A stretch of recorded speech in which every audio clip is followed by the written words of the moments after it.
ईसाइयों से तो सारे मुसलमान मानते हैं, मगर क्या ये दलाइल पर अपनी बात भी है? क्या आप इसको, जैसे इल्म में हम तमाम चीज़ों को दलील से साबित करते हैं, क्या आप इस बात को दलील से साबित कर सकते हैं? यकीनन, क्यों नहीं। मैंने इस पर बहुत कुछ लिखा है।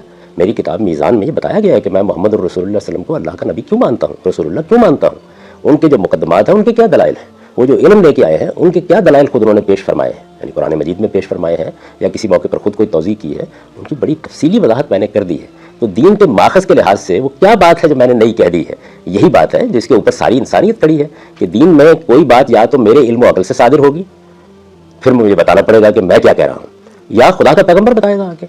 तो दुनिया में वो दीन भी मौजूद हैं, जैसे फ़लसफ़े के बहुत से मज़ाहिब हैं, जैसे सूफियाना मज़ाहिब हैं कि जिसमें इंसान अपनी सैर बातिन से या अपनी अकल से या अकली मुकद्दमात से एक दीन बयान कर रहा है, और अल्लाह के पैगम्बरों की हिदायत भी है। तो मैंने तो ये लिखा है कि मोहम्मद रसूलुल्लाह सल्लल्लाहु अलैहि वसल्लम जिस चीज़ को अपने कौल व फ़ेल और तकरीर व तस्वीब से दीन करार दें, अब क़यामत तक वही दीन है। तो माखज़